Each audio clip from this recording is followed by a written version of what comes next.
the conflict between the United States, Israel, the Epic Fury Coalition, and the Operation True Promise Coalition.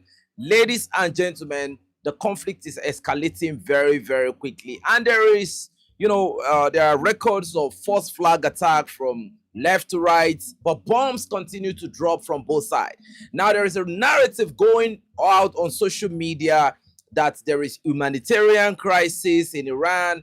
The situation is very, very bad. There is, a sort of very toxic rain that is dropping in Tehran right now. The narrative is shifting towards the fact that United States is dictating the escalation, ladder, and United States is taking the initiative right now. Everybody is saying that, everybody is now addressing United States as the big bully right now. But ladies and gentlemen, I'm here to educate a lot of people on what is really, really going on right now. Okay? Because a lot of people they are thinking about this conflict based on the narrative of the Western media. Thank you so much for coming. But we are going to be in a rapid intervention brigade, communication personnel. I am going to take this time to break everything down, tell you what is going on, analyze the escalation ladder properly. So what do we have? The IDF has reported that they've now hit the IRGC Air Force headquarters. So families, when they brought out this propaganda media, this is a propaganda because we don't know that every essential capability of Iran, of the IRGC right now is not above the soil, is below the soil. Everything that IRGC does right now is not above the ground level, is beneath, deep down. So when they tell you that they've been able to drop gravity bomb, double tap with 1,005 kilogram, right? Carpet bomb with 1,500 kilogram, then double tap with 2,000 to a mass casualty. It's not, look, what they're trying to tell you now, they're trying to use propaganda to let you believe, to make you believe that they are controlling the escalation. But ladies and gentlemen, there's a lot of low blows that have been thrown by the Western coalition, which only means that they don't control the escalation. Now they are now breaking all humanitarian law. So by telling them that they are being unfair, to them, it's like you are giving them victory. It's like now the narrative of victory is shifting towards their side. Because now they've been able to bomb schoolgirls. We've said this a lot of time, that the capitation strike, carpet bombing, soft targeting, which is hitting hospitals, hitting civilian infrastructure, hitting energy grid, targeting oil station, targeting the desalination plants. This is not a strategy. No. A lot of people might be saying this is a strategy towards victory. No, this is not a strategy towards victory. This is like what they did in Gaza, right? But this particular one they are doing in Iran, they are doing it out of panic because there is no strategy anymore. Now they are bringing this information just now that the IDF has hit the Iranian Air Force headquarters. There's nothing like Iranian Air Force headquarters. They don't, like, there is a building, but there are no personnel. There are no critical, capabilities within this structure anymore. So whatever they are bombing right now over the soil surface is either a decoy or something fake. If it's not a battle over the sky of Tehran between probably the Yak 130 and all of that, is fake. Now, when they were able to knock down the Yak 130, now let me tell you the capabilities are in Iran right now. Su-35, the Russian Su-35 is in Iran currently, right? Apart from the Russian Su-35, you have the Russian MiG-29 in Iran. Now, all these capabilities are in the underground missile cities. The personnel look, Russian personnel are so safe in Iran right now. But let me just give you the truth. Russians are inside Iran right now. Okay? These are just speculation by people. People are just speculating right now. But we are trying to break down what is going on right now. Okay? There are Russian personnel because It takes months to practice, to train, to transfer experience on how to, operate this capability. The Iranian military, they did not really go big on aircraft. They did not really go big on, birds offensive. No, what they focused on was creating indigenous defensive capabilities and creating these ballistic offensive capabilities and drone capabilities. That's the specialty of Iran. That was what they invested in, right? They did not really invest in flying birds and a little bit in naval, in their naval capabilities. And right now we can see that there is still traffic. There is, nothing is going through the Strait of Hormuz except if it's Chinese. So if the West is telling you that they are controlling the escalation, that alone is enough to tell you that they don't control anything. If America currently controls the escalation ladder, I mean, the aircraft carriers should be very close right now. But why are the aircraft carriers still very, very far away? Because they know that they are within the touching distance of the Iranian, hypersonic missile. And I just want you to know that in the last 24 hours, the situation in Israel has gotten very, very bad. What happened? This afternoon, the Iranian fired multiple hypersonic missiles into the Gurion Airport. According to information, the interception rate has gone down. According to specialists, they're now saying it's below 3%. Now, let me tell you why that is going on. There are still third system, inside Israel. But now they are no longer using PAC-3, right? According to the information we had, the PAC-3, integrated system have now been knocked out by Iran. That is why you are having multiple interceptors being fired into the sky, and you are having less interception success. So now Israel, knowing that they are getting closer to the time where the situation is going to be regrettable, now they are now going all out to create a situation in Iran that is going to make the public feel like we are controlling the escalation. I don't know if a lot of people get this analysis. The interception rate in Israel has gotten so bad. You have civilians now protesting inside Israel. I know a lot of people must have seen videos of civilians protesting inside Israel right now. Because at the end of the day, it's the civilians that are suffering. When the sub-munitions of the Karamsha drone pours out, it's going to pour on civilians, not the military-industrial complex. And let me tell you this about Israel. Israel built some of their command control center. They built it under, civilian areas. That was why during the 12-day war, there were a lot of civilian buildings that were destroyed. Because they were built in underground, centers under civilian areas and under critical infrastructure like hospitals. And as you know, thank you very much, under hospitals, a lot of people can, they know all this thing. Now, this is for blackmail. This is to claim that, Iran is abusing international law. So this war, at the very start, it was equal, back and forth, back and forth, back and forth. But because of the overwhelming offensive capability of Iran, based on the stockpile of ballistic missiles they have, and the fact that Israel don't produce more, interceptor and defense capability, you can see that the defense capability are beginning to dry up.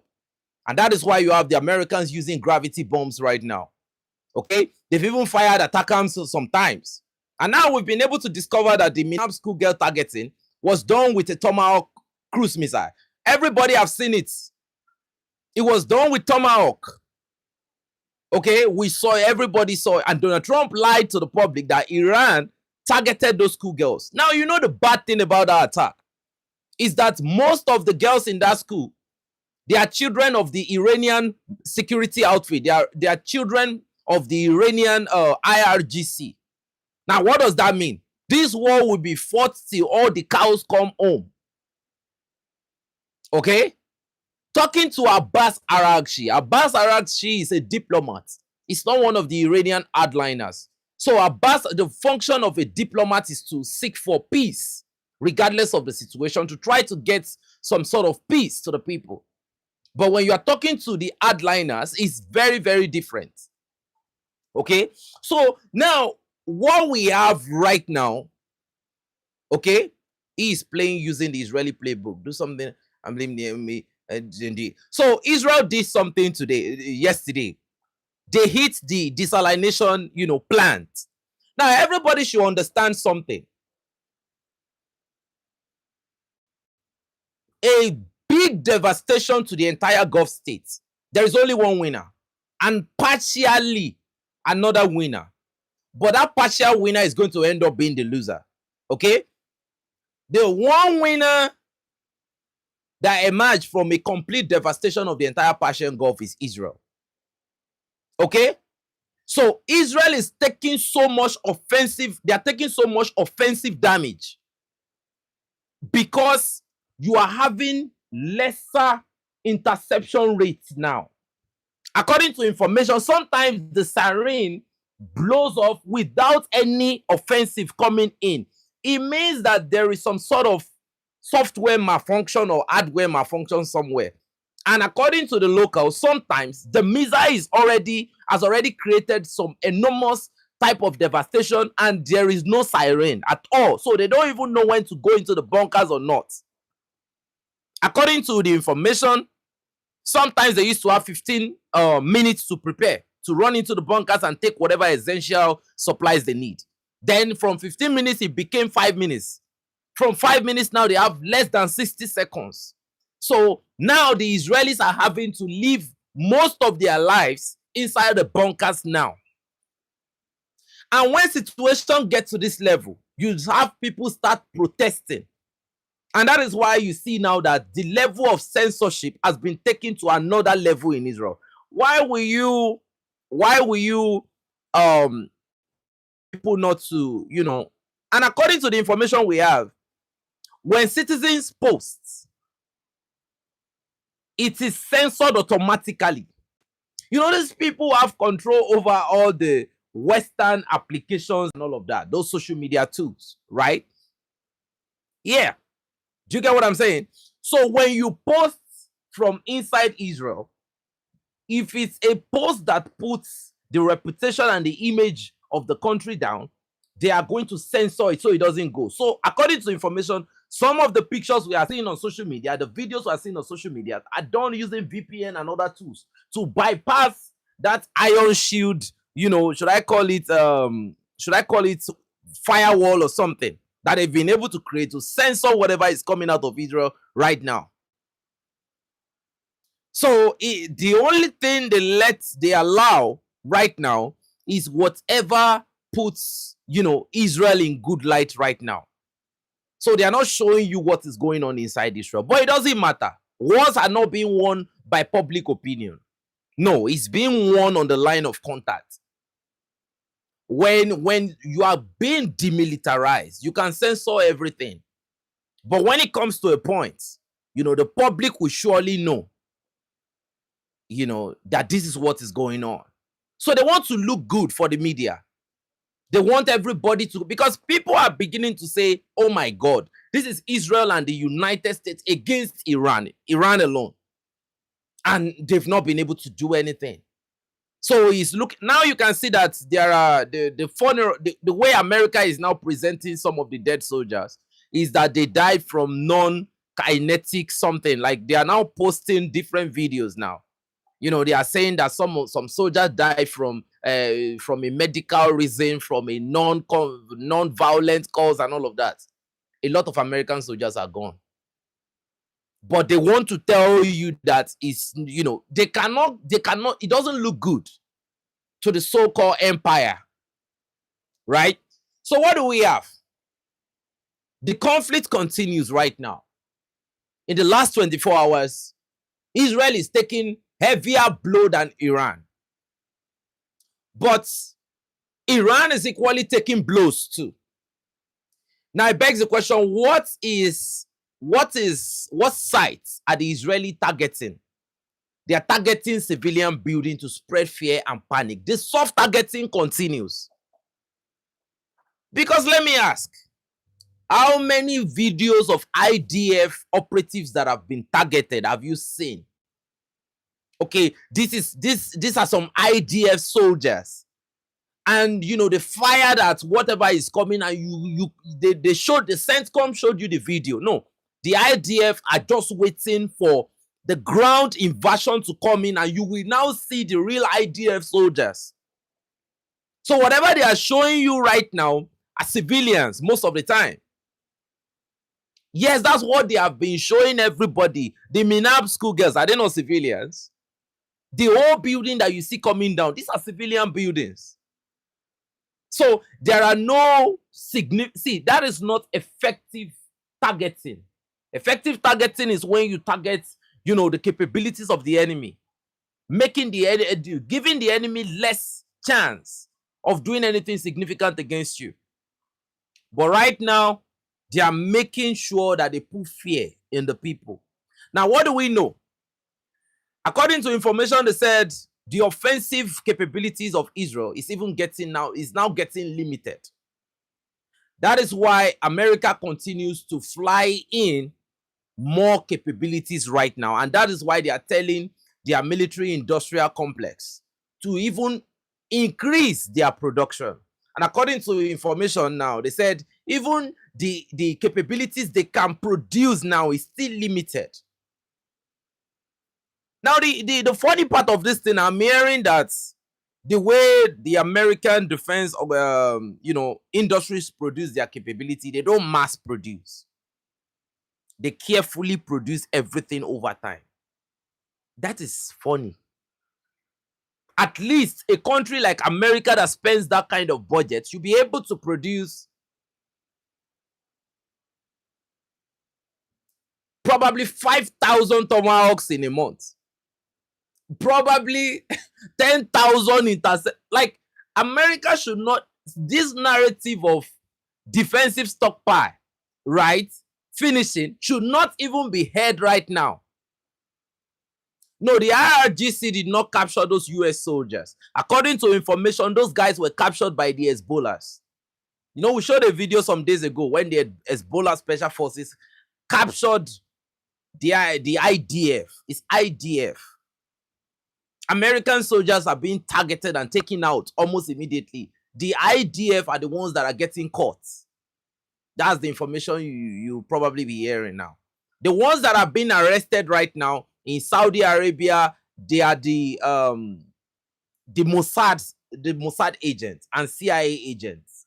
They are agents. So an agent does not mean you being an agent or an asset, does not mean you are a US citizen. It doesn't mean you are an Iranian citizen. No. An agent can be your citizen, can be an indigenous citizen of that country. You've been paid, so you become an agent. So it's not really a lose-lose like that. So when you take out an agent, they work to recruit another agent. So it doesn't matter. People are being paid to do it. So whatever happens, nobody lose. You know, but it reduces their operational capability on the ground. So now, according to the information we have, the current change that we have in this conflict is the fact that the Iranians continue to produce ballistic missile and cruise missile, but on the Israeli side, they depend on America. And because they depend on America, and America cannot consolidate for the wasted defensive capability, now Israel now have to bank on something now, which is called false flag attack.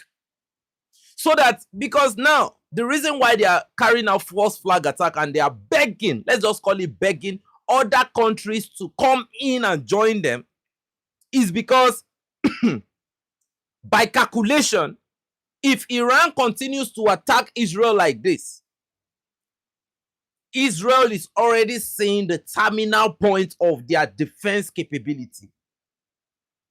So the world continues to say that America and Israel cannot sustain a long-term conflict.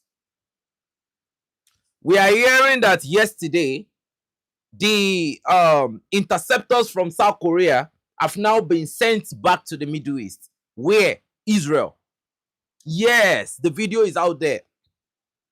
So this only means that Israel is looking at the defensive end.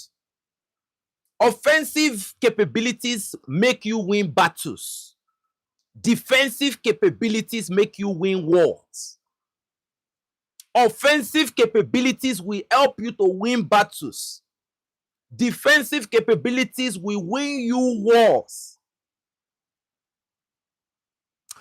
So now, this conflict is going to be dictated by who can outproduce who. Because right now, the conflict, the calculus has not changed at all.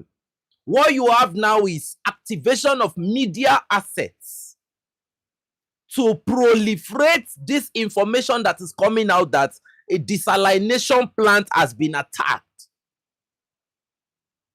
And the bombing of the oil, tankers. Now, what they try to do with bombing of the oil tankers is probably to blow out the reserve. Thinking maybe it would, try to create some sort of humanitarian crisis from limitation of strategic or important critical infrastructure for the Iranian, citizens to continue their daily life. That's what they want to do. Take out connections, take out power grid and all of that. But what they have been able to create at the end of the day now is now a sort of chemical weaponization of the whole thing. But the funny thing is, Iranians are not Americans. They will survive through it. They only have to now create, plans for the civilians to go through this period. The protest continues. Nothing has changed. And will anything change significantly? No. But what will change? The only thing that will change right now is that there will now be significant attack on critical civilian infrastructures because Iran might try to retaliate. And if anybody thinks that China has not been able to locate where the Israeli, critical supplies, right, civilian supplies are, then that person does not understand conflict. You see that Chinese ship that is along the Gulf of Oman. This is a complete intelligence gathering ship. This is a radar ship. Like, have you seen that Chinese ship? So, to blind Iran, they have to hit that ship. But hitting that ship means you are telling China to directly come into the conflict. And it changed the calculus completely. So, and you can see that they are not mentioning China in most of their allegations. Because it will mean there will be a complete change in the conflict. I can promise you that.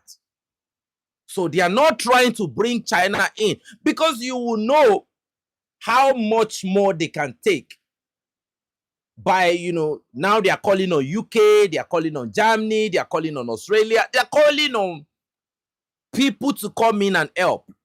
And what do we have in UAE? The UAE, military, they are now trying to intercept drone by firing, the drones from helicopters. So it means that the interceptors are out completely. So when you hear any of those Gulf states saying that they were able to intercept this and that, they are doing that with helicopters and, fighter jets from some of these states that are telling you that they are playing. You can see that the UK said they are playing defensive. So that's what they are doing. So they are wasting a lot of money, trying to defend now. How long would they be able to sustain that? That is their business. But if Iran fires hypersonic missile, it still goes in. Nothing is defending the hypersonic missiles. Now, this has led us to a new level of development. They were trying to call the Ukrainians to come in and help them. Zelensky was making some demands. Now, Russia, knowing that Zelensky might actually do that, then Russia started piling a lot of pressure on Ukraine. you can see that there is a new level of escalation from Russia right now. The number of missiles, the number of drones have changed significantly. Russia is saying, no, you are not going anywhere. The situation in the Gulf must be maintained. So now, you see, Iran have said they don't have any interest in involving Azerbaijan. Pakistan is mediating right now. They are trying to, they don't want to attack Pakistan directly. They are attacking Turkey. They are attacking Azerbaijan. You know, they are trying, and they are attacking Saudi Arabia. They are trying to bring Pakistan into the conflict, being a state that has direct border with Iran. That's what they're trying to do. Trying to invade Iran through Pakistan. But Pakistan, knowing what the end game is, that they want to break the region down systematically and gradually, Pakistan understands. So Pakistan is telling Saudi Arabia no. So what did Israel do today? They now lied. See, that lie is not coming from US. That lie is coming from Israel. See, they attacked the desalination plant, right? They now lied that it's the UAE that did it. So what are they trying to achieve? They want Iran to attack the UAE. It only means one thing. They don't want to get the global condemnation from the world that, look, you are not what you claim to be. You and your big brother, you're not. Because that is the narrative going on right now. Because people are beginning to critically assess the capabilities of these guys, and looking at their war methodology, people are beginning to look at them like, you still live in the 1960s. You are not really modern like that. Your capabilities are so backward. The only thing you are doing is bombing people and all of that. You are bombing civilians. There is no strategy anymore. And you start soft targeting when you don't have any critical target anymore. Where are the IRGC? We've not seen them. So this is a sign of panic and confusion. Now, what you will see on social media now is the United States are bombing civilian. The raindrops in Iran. You know, we are seeing oil on the ground, which is causing this, which is causing that. So two things. They are trying to look good for the media in a bad way, in a way that is very, very bad for their reputation, to make you think we still have control of this escalation. Now, everything they've done is against international law. But these people don't care about international law. We want to look like the big bully. I can guarantee you they are panicking. So, now, according to information, they lied on the UAE to avoid global condemnation. That is one. Then two, they equally want Iran to finish off the UAE. Because the only benefit, because let's come to the real analysis of it. Who benefits from the explosion and, you know, a catastrophic level of humanitarian disaster in the Persian Gulf? Is Israel. So that they can be the superpower in the Persian Gulf, so that they can control everything going on there. And Iran is a big problem to that. So they want to create a catastrophe. It's like using one stone to kill two birds. Now, I want a lot of people to go to the origin. After the attack on the desalination plant, I want everybody to go to the origin of the blame. It came from Jerusalem Post. Everything came from the Israeli media. And go and look at how fast all the Israeli mainstream media started propagating this information. Before it got to the Western mainstream media, everything came from the Israeli media. Meaning they did it. False flag the attack and try to blame the UAE. So they are trying to create a situation for an unconditional surrender. Will it be possible? Oh no, it's not going to be possible. I don't see that happening anytime soon. If anything, I think, you know, There is going to be another way to it. Possibly, the IRGC must have anticipated this thing happening a long time. Now, what do I think they need to do to create a real disaster for Iran? I think they need boots on the ground. I think they need intelligence agents on the ground. I think they need to destroy more than... Look, I think they need to look for the Achilles heel. And they can't see it right now. Look, everything that Iran has seen, everything that is a weakness on the surface of the Iranian soil that you are seeing right now, Iran knows that it's a weakness. And they've made plans, probably with a reservoir or with something else. If you look at the video of Ali Larijani, right? Ali Larijani said everything they've been trying to do, they failed, including causing humanitarian disaster. Right? It has not happened. It's not possible. Iran just fired multiple waves towards Israel now. And like I am saying, the IRGC they've made plans for this moment. If you want to fight, right? If you want to fight, you are talking about a long war. All your capabilities will not be in the open. No, you must have made, you should have backup plan. So they have backup plans already. Now, I'm telling you that they will do more than they've done now. Israel and the United States will do more. And at this level of this conflict, why is that coalition, that epic coalition, why are they doing this right now? One, Donald Trump wants a quick victory. He wants to, oh man, that's what Donald Trump wants. That's one. Then two, because of the limited defense capability, they need to increase their offensive capability.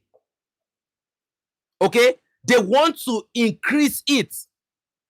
Meaning, a sustained offensive can be a form of defense because you limit the time for your enemies to launch a counter-offensive. So they will try to maintain a sustained offensive. That is why you now see that they've now brought in the third, U.S. carrier strike group, right? So what they're trying to do now is just to increase. And, apart from the U.S. carrier strike group coming in, you still have the Israeli, the IDF coming. Now you have an increase in the tempo of offensive coming from Hezbollah and Iran again. So the situation is becoming confusing. There are no plans because the regime is still on. The question is, has anybody, apart from Ayatollah Khamenei and the people that struck on the first day of the conflict and the second day, has any significant critical personnel been terminated? You can see Donald Trump came out on social media and said, oh, if they choose another leader and they don't consult him, that the leader will not be long. So if the leader will not be long, why is Ali Larijani still among us? Ali Larijani is like the president now. Masoud Pezeshkian is not the leader is not the president of Iran right now. The president, that's how they made it. In the time of conflict, Abbas Araghchi, Masoud Pezeshkian, every other person that is civilian, they become, their role become limited. The IRGC take full command control. So whatever they are doing right now is fake. If you are talking about the fact that the leader will not live long, right? And you were able to hit Ayatollah Khamenei because Ayatollah Khamenei made himself, he wanted to be martyred. So the only thing that they've been able to successfully do when it comes to the number of targets, when you talk about their objective, there are no clear objective again. The objective was a decapitation strike assault that would have been able to take out the leadership. Okay, mission accomplished. You've been able to take out Ayatollah Khamenei and some of the commanders. What have you done again? Nothing. Now you're targeting civilian infrastructure to create a situation that is going to make people feel like you are controlling the escalation ladder. But no, because there is no effective targeting. There is no there is no clear objective. Because I will ask you now, what's the objective? Regime change. As the regime changed, look, the first week is gone. As the regime changed, and we are going to enter another week, right? The regime has not changed. The Strait of Hormuz, has it opened? No. Donald Trump said they are going to be escorting tankers. Have you seen any American escorts? They are going to create a steel grave over the Strait of Hormuz because it will be easy targeting. My goodness. Oil tankers are highly inflammable. Like, it will be easy targeting. So they've not done any of this. So what they are doing is the fact that they have control of most of the Western mainstream media or Western applications or social media tools, they continue to, pile that propaganda campaign to cause a sort of mental distress on people, right? To make them feel like, man, the situation is worrying. Now, who are the people that are worried? The IRGC are not worried. It is the civilians that are worried. The people like you and I that are looking at it that, what they're doing to Iran is bad and all of that. If it's that bad, you will see Abbas Araghchi begging, please help us, save us. That is not happening. That is not, and it's not going to happen anytime soon. If they have been able to do one thing now, they have been able to somehow create a united Iran. Because most of the people, most of the videos we are seeing now, some of the Iranians in diaspora that initially called for US intervention are now saying that they regret it because their families have been hit. See, we are connected some way, somehow. The person you are related to that is related to someone else have been hit. So everybody is now looking at it that these people, okay, who we did not like Ayatollah Khamenei. Right? Possibly for one reason or the other. Okay, maybe some of the commanders you don't like, they are gone. What has changed? Your families are dying. Now there is a sort of chemical situation in Iran that is so hazardous right now. Has the situation still changed? No. So they are regretting. And the way forward for those people now is to join their people to fight against what they did not even expect. The Iranians in diaspora calling for American intervention did not anticipate what is going on right now. And that is a warning to a country like Nigeria too, where people are calling for, Donald Trump should come guns a-blazing. Did you see the Tomahawk strikes in Nigeria? Did you see the Tomahawk strike? They said they were targeting terrorists. People's apartments were destroyed. So now imagine, right? People's apartments that are not even close to areas where the terrorists were. Now imagine if they now come full. Right? These people only come to take your resources, to destroy lives and property. Look at what they asked Donald Trump. They said, we heard that you are killing children. What did he say? He said the Iranian people, they eat children. Inviting these people to your country is like inviting the devil. Look at what is happening in Nigeria now. Generals are getting killed now. Generals are getting killed. Lieutenant Colonel. The escalation has gone to a whole nother level. Now some Nigerians are now saying that we are not, why are they here? You called for them. The government did not invite them. You invited them. So for those Iranians in diaspora that are saying that, look at somebody like Reza Pahlavi. Reza Pahlavi has taken his bar head to Israel to go and use his head to bow for whatever statue they are bowing for in Israel, whatever they use their head to touch. He has gone there. So that Reza Pahlavi is a complete asset of espionage. So they can't sustain this. What are they now targeting? They are targeting hospitals, they are targeting schools, residential building, oil plants, desalination plants, to give the public a false belief of escalation control. That is what they are doing right now. And what will happen? Iran will retaliate. So you've attacked all those things. Everyone is crying foul. But what has changed? Iran's objective continues. Iran has struck them again today. how much can both sides take? Now it goes down to a question of what is Iran fighting for? The fight for the IRGC is existential. And the existential conflict is a conflict where you don't have an option of surrender. You fight till the end. That is what you call an existential conflict. Because either you like it or not, your existence is threatened. And the rhetorics of Trump is only fueling that will of the Iranians to continue to fight on. These talks of Donald Trump is not going to fuel surrender. It's only going to fuel the determination and the will to fight on for their scientists to continue to, produce capabilities effortlessly. Because everything they are doing right now is very, very crucial for their existence. When you push people to the wall, right? You make them find things about themselves that they don't have before.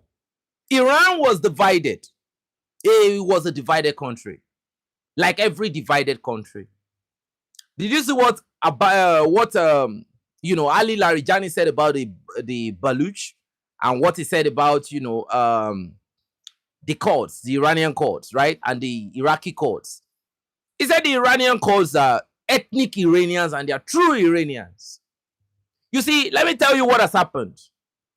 Before, Tehran was like the seat of the rich Iranians, the educated Iranians. The people inside Iran that were trying to negate the theocracy were not the people in the local region. Okay? The people in the local region were not the one looking for they want the theocracy to continue. Let's take Nigeria, for example. The radical Nigerians are not the one in Lagos, Abuja, or Port Harcourt. The radical Nigerians are those ones in the local environment.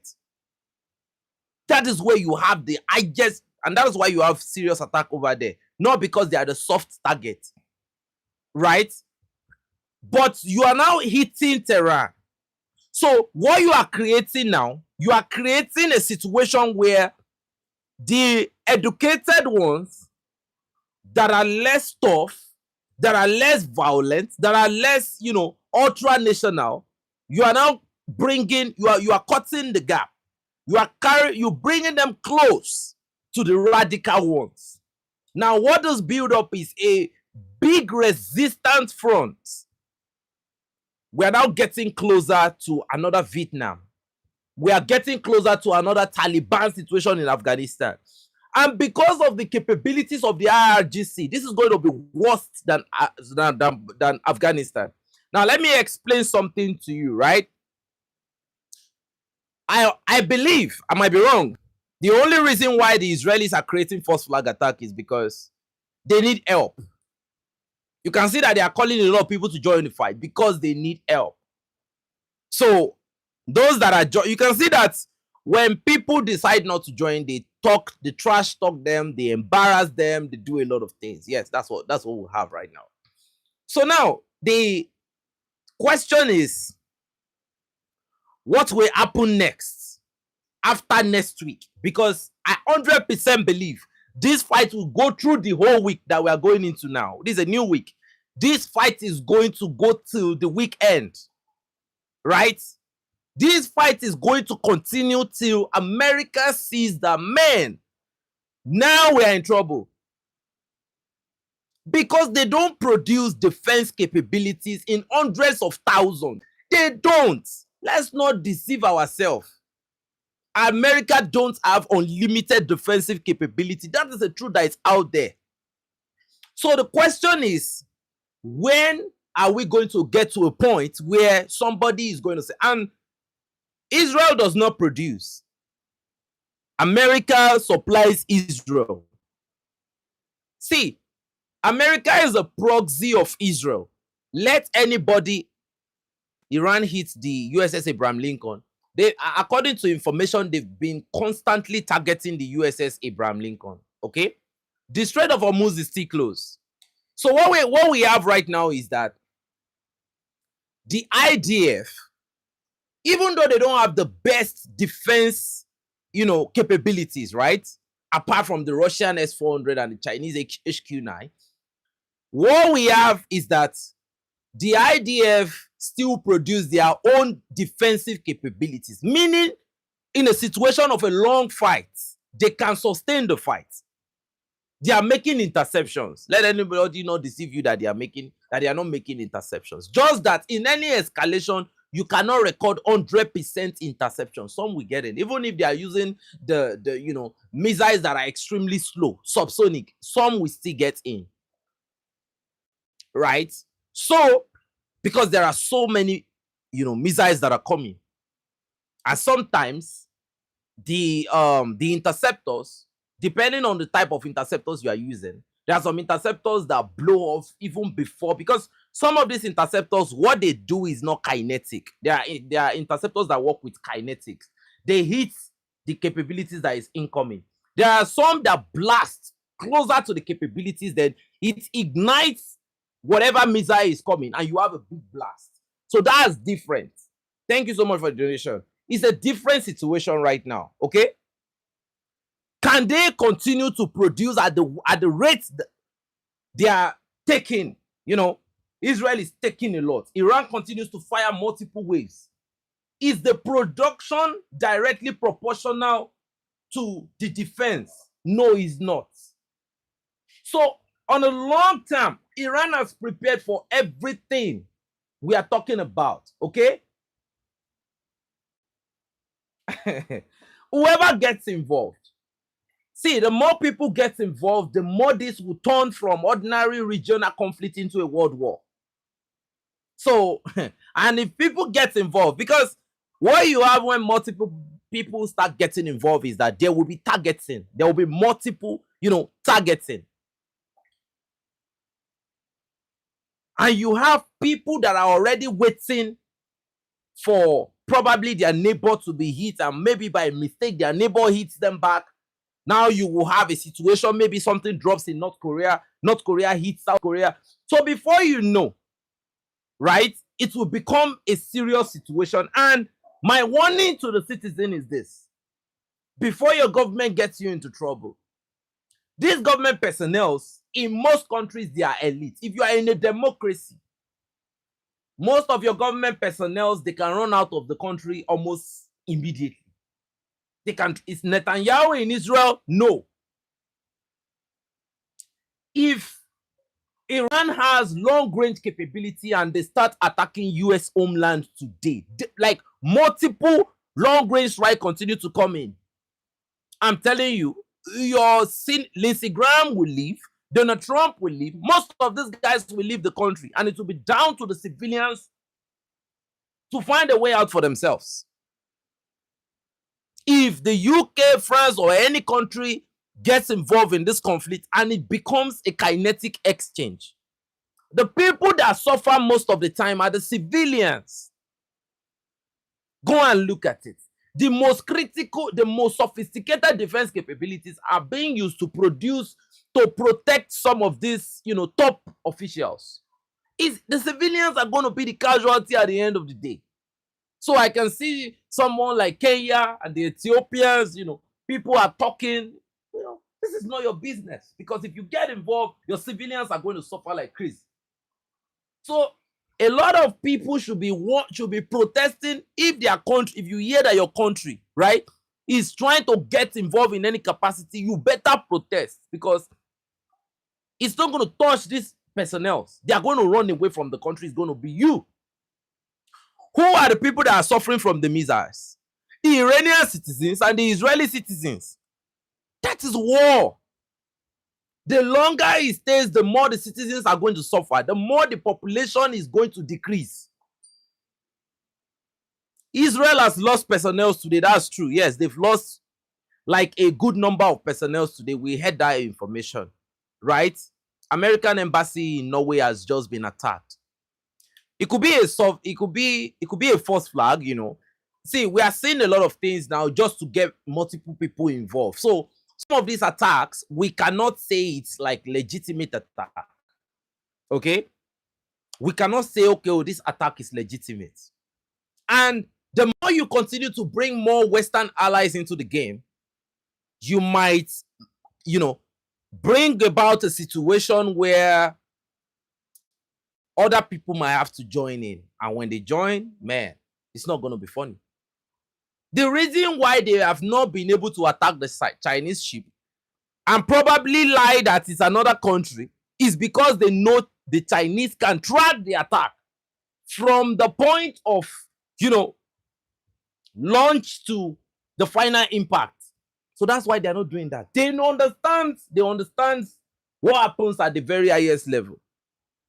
So now, what I think is, in 2 weeks' time, I'll tell you what I think.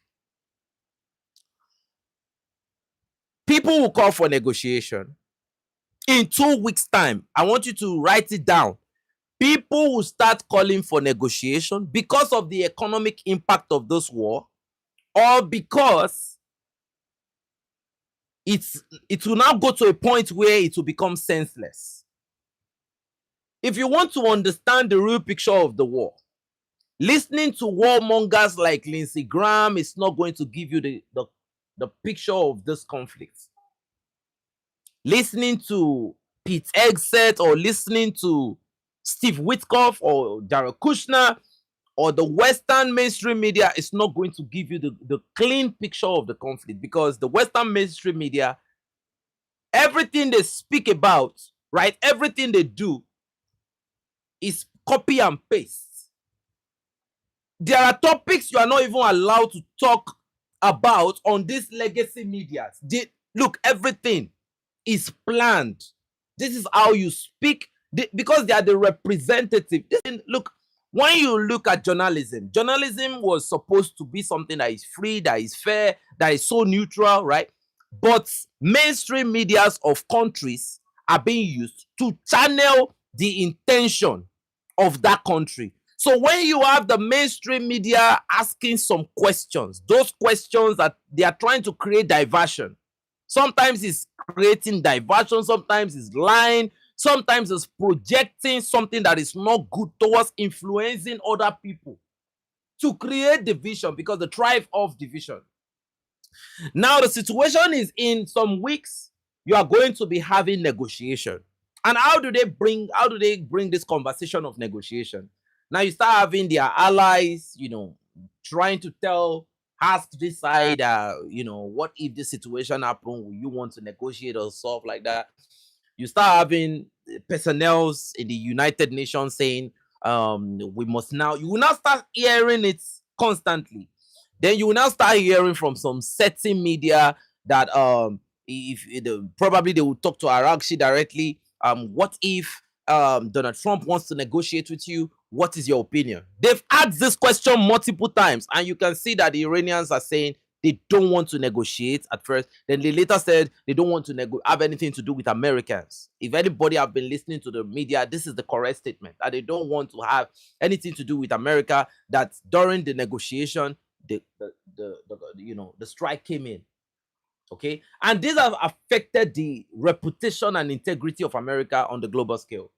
This only means in future people will be more careful when dealing with America. I rather know. And this conflict has shown everybody that you would be better off not having America within your territory at all in any capacity.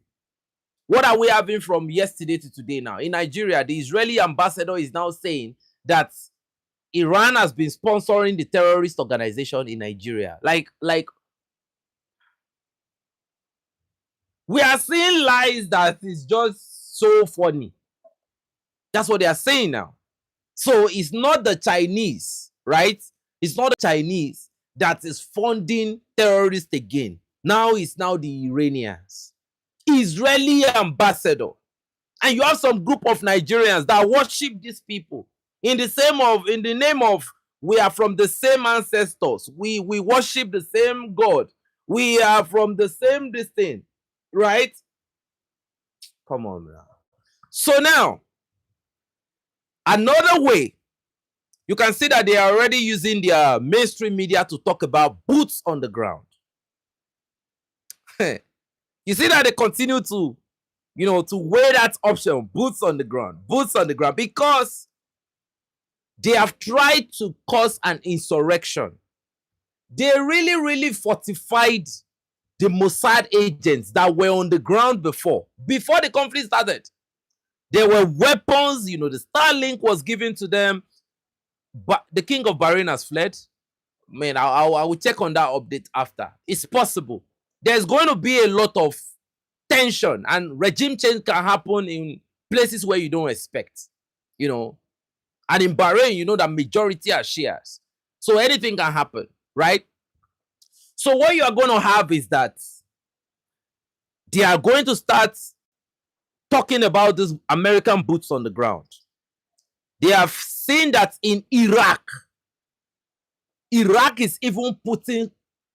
Look, this night, the American embassy and the American military base in Iraq is going to be under constant bombardment. So the situation is getting hard. Now, the fastest way to the end of this conflict is having boots on the ground. Yes, that is the fastest way to end the conflict.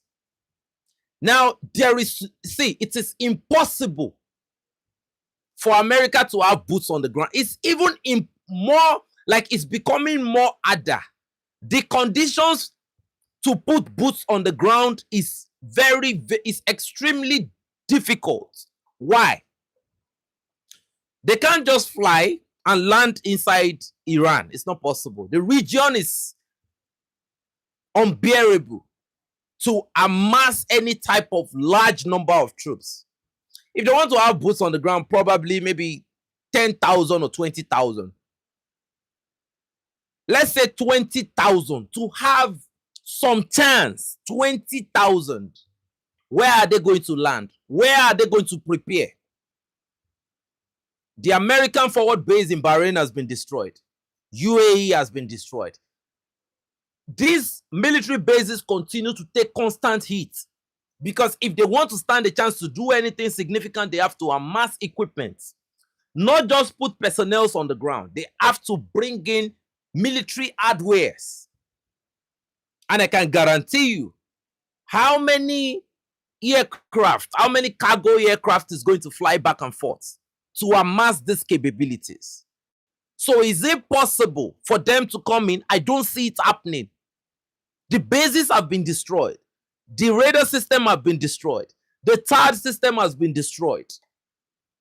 So Patriot batteries have been shattered in the Gulf states. So the question is, where can they put anything significant on ground? Probably the Ben Gurion. Have you heard that the Ben Gurion was seriously hit today again?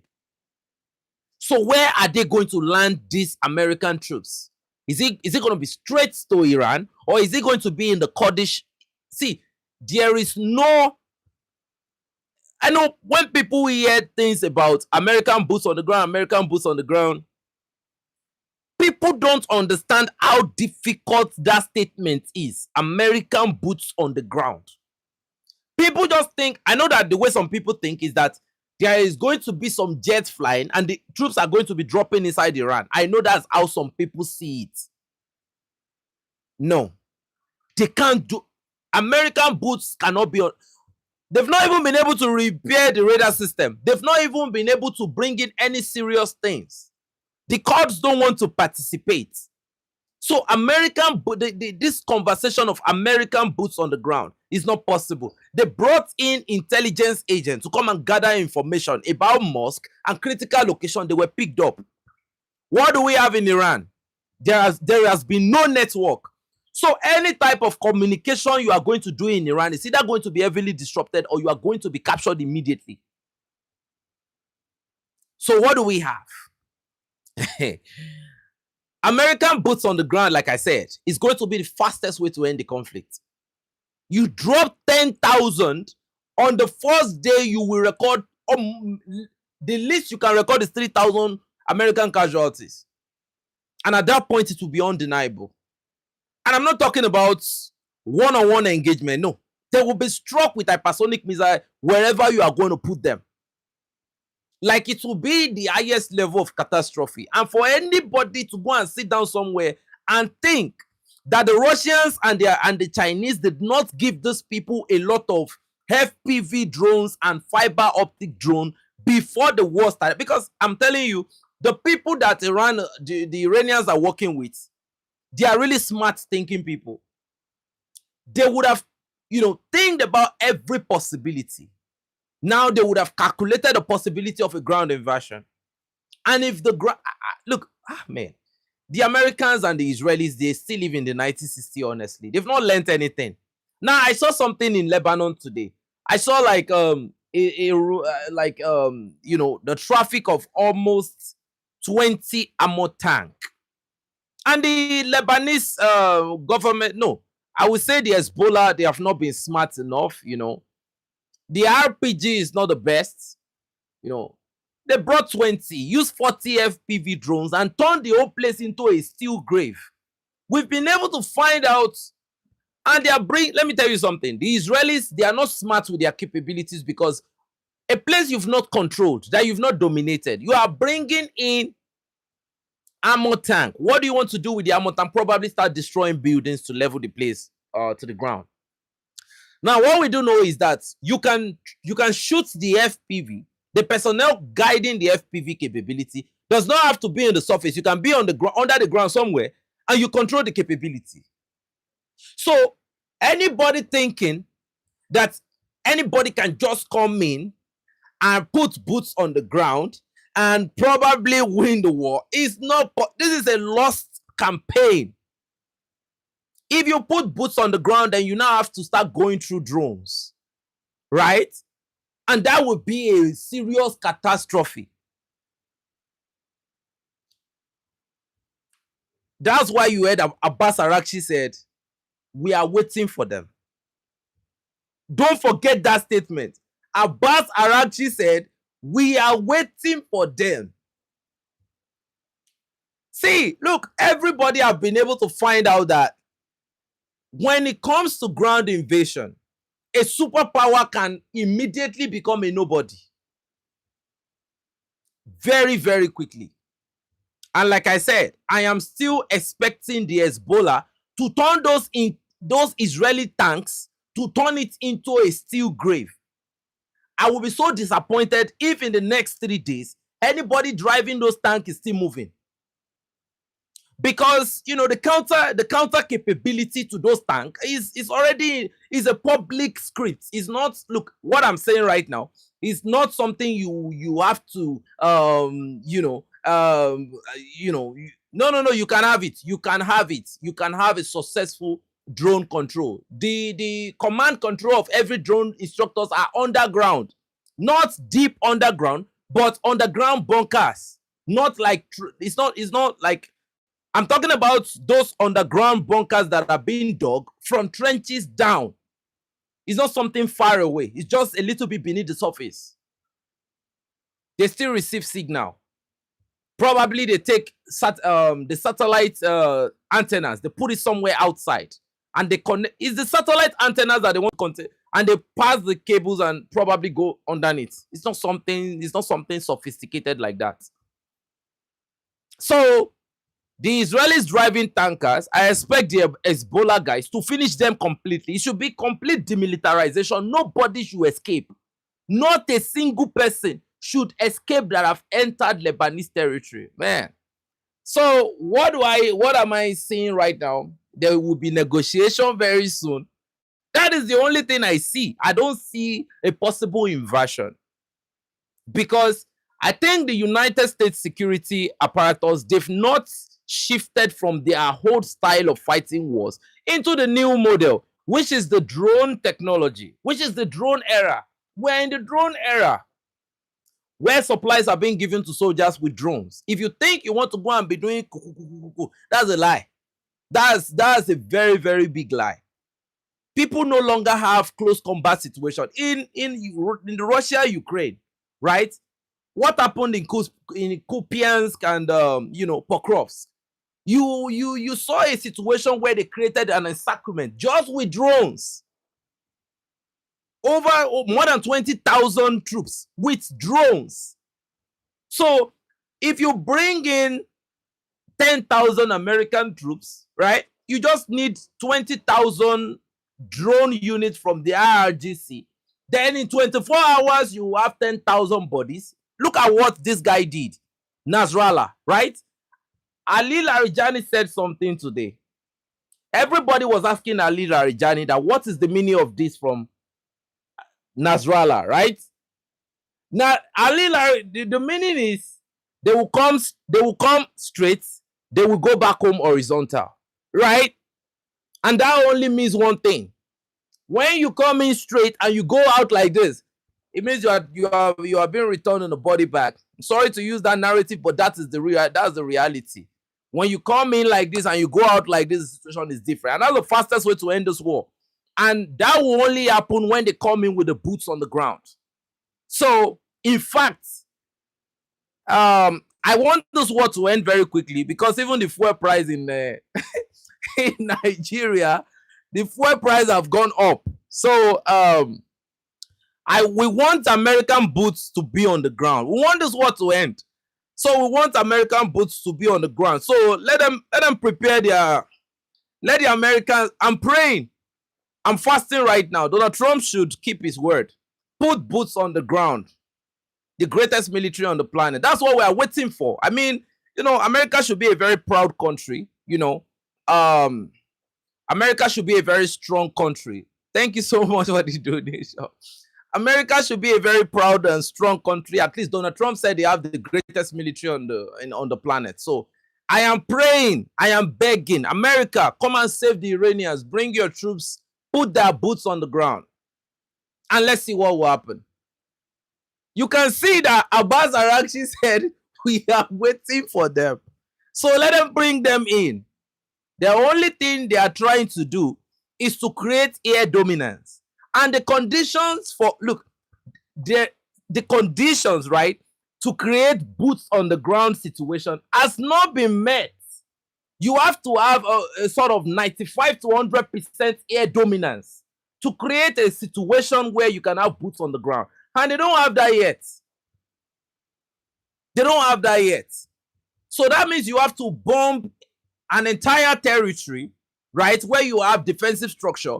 You have to completely bomb it to Stone Age. Then you create a sort of air force, air dominance in that area so that you can create some sort of sustained defensive, control over that area. Then you bring in ground troops. Then how do they deploy? You need Humvees, right? You need vehicles that can push, because if you look at the way America still fight, let's be honest, most of their capability will become useless very fast. If they go against a very elite, these guys fought some soldiers with slippers in Afghanistan and they lost a lot. What do you think a real conventional troops will do? And at that time, let me tell you something, they won't do it because now they are censoring information in Israel, right? They won't be able to censor that because we all will be watching like, okay, who is winning? Who is... It will be beyond normal. Families, you can remember I showed you the Tango operation in Niger Republic.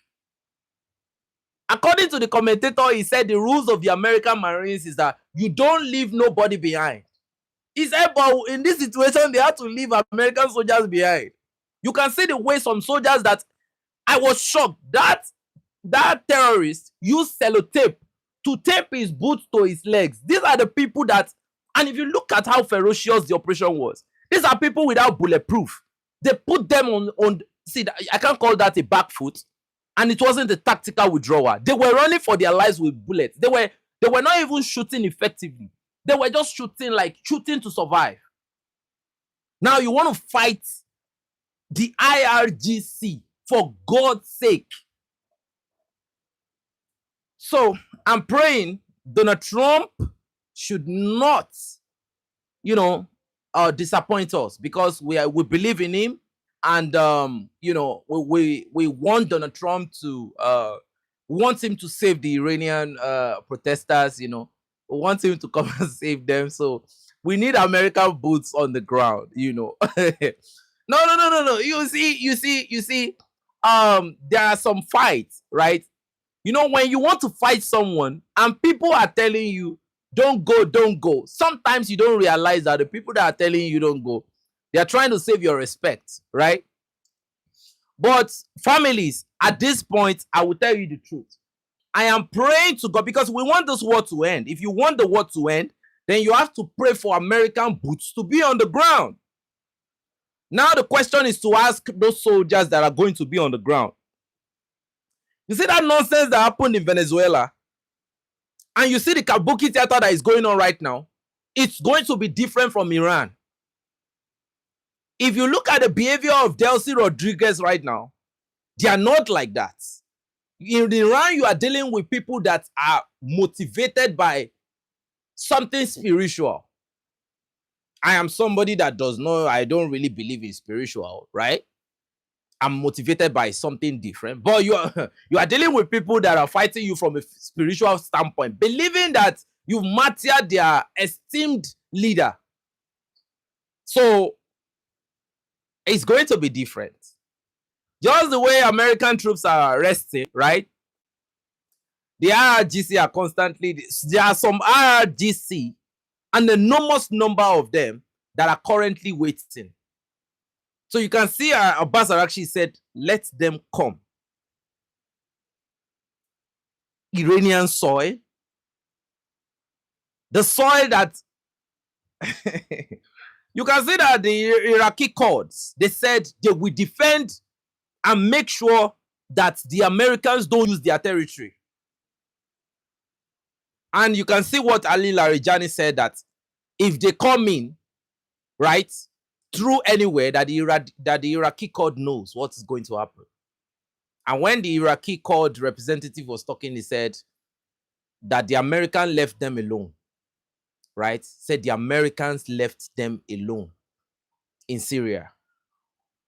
You know, they will definitely use them and dump them. The Iraqi Kurd have seen, I love the way they think, you know, even though, you know, some bunch of bandits and some grumpers, you know, some bunch of barbarians cannot think properly, but, you know, the Iraqi Kurds, they are thinking smart at this point because, you know, to understand that Donald Trump is coming for probably resource grab and to fight for the petrodollar, right? To fight for the petrodollar. Somebody is telling you that they want to come and, you know, reinforce and do whatever.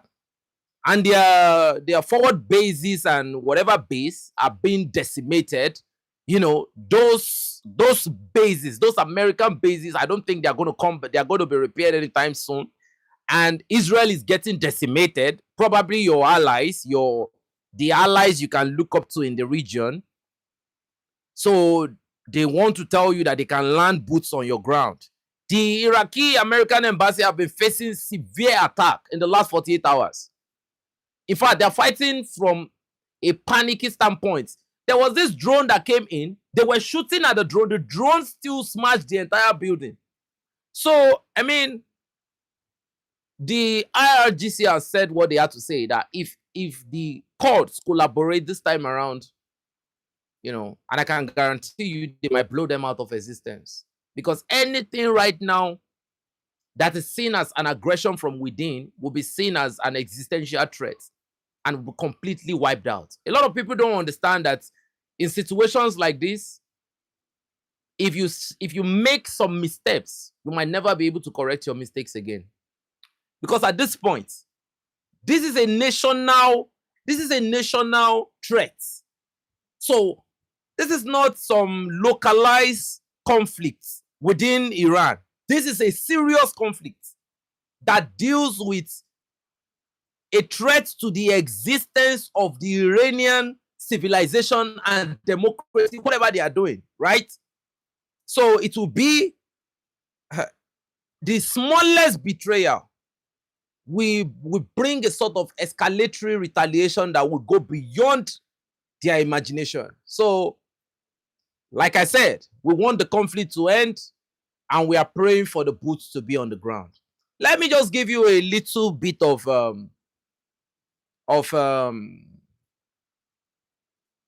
description of what will happen. Have you seen the peacekeeping forces in Lebanon? Did you see how the environment almost turned red instantly? One impact, and it wasn't even hypersonic. So let me explain something to everyone here.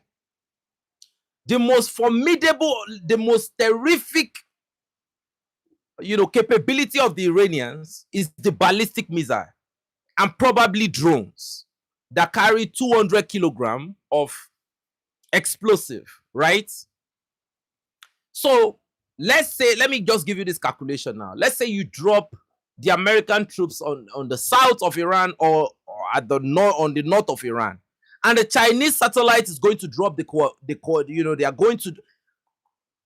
Has anybody seen how the American troops, built their drone refueling station in Nigeria? It was almost like for a month they were building just where they will land before they brought in boots at all, just for 100. It took almost a month to prepare. So let's imagine that let's imagine, right, that the Americans, the Americans don't have any defense capability inside Iran, right? So let's say they put their boots on the ground somewhere, and let's say Donald Trump brings in that imaginary discombobulator that I talked about. Okay? He has been lying about discombobulator. We want to see that discombobulator now. Man, if you are dealing with America, you are living in Hollywood. You are not living in reality. So now let's say they are somewhere, and Iran launch just one Qaram Shah 4 missile. It cannot be intercepted because it's within the territory of Iran. The radar system in the regions have been, blinded completely. So it means that the interceptors that might be within the region, right, they cannot detect the projectile. Now, because they cannot detect the projectile because the radar is off, the defense system will not work. So what will happen? The Qaram Shah 4 has 80 sub-munitions. Hypersonic, that means it moves at God's speed. And it carries 2,000 kilograms. So if it lands probably where the American troops are stationed, so what will happen?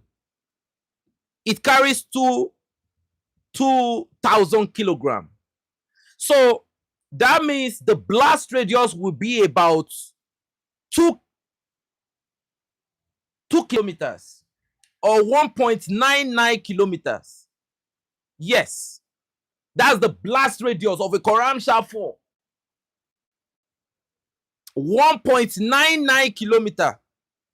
So in an environment where the American will not build their base scattered, is like within a confined environment, the Qaram Shah 4 will sink everything. Now those sub-munitions are going to now drop. When they drop, shrapnels will fly. Apart from the significant impact of the Qaram Shah 4 itself. So let's imagine that America brings in let's say 40,000 troops. You might have 40,000 body bags going back home. Now the situation might be worse, because how will you even come to recover those bodies? So when people continue to tell lies and the Israeli fighter jets, the Israeli helicopters wanted to drop personnel in Hezbollah. They were targeted. They captured several of the IDF commandos. They brought down one of their shoppers yesterday. So when they talk about boots on the ground, they are only lying to you. They are confused already. And that's why they are calling a lot of people to come in. Like I said, you only throw blows when the game plan is out of the window.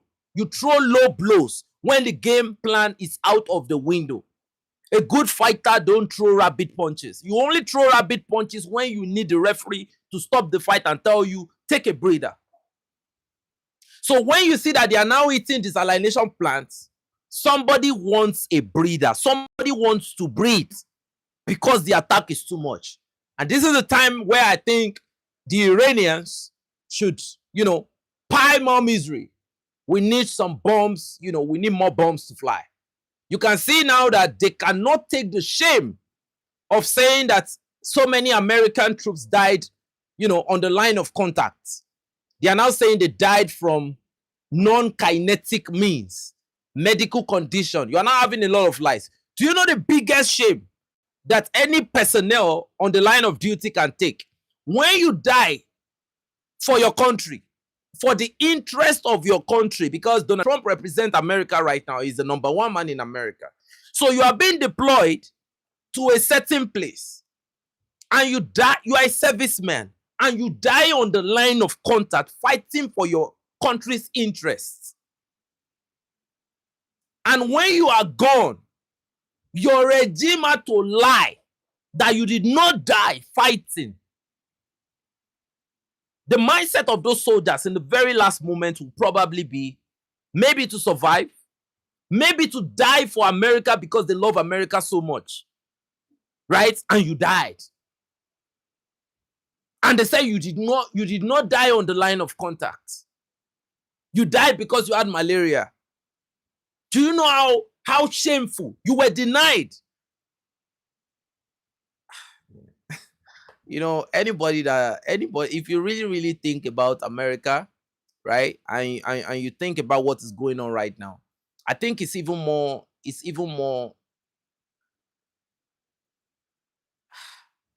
I don't even know how you fight for such country. In my own opinion right now, that's betrayal. That's the highest level of betrayal. Because every American soldier, you see that uniform, is the burden of the entire American people. So when those guys die on the line of contact and you have to lie, you don't see, when you pay your final respect and everybody stand honoring those bodies that are returning back home, rounded up with American flag, that is the best honor you can give them. They died, you know, fighting for whatever honor. You said so. They told them they were dying. They told them the fight is for the return of Jesus Christ. So they died fighting for Jesus, right? You now have to lie that they did not fight. They did not die on the line of contact. It is more honorable that you died fighting, and people really, when they wanted to tell your story, they'd be like, man, it was a dog. He died fighting. He died fighting for his belief.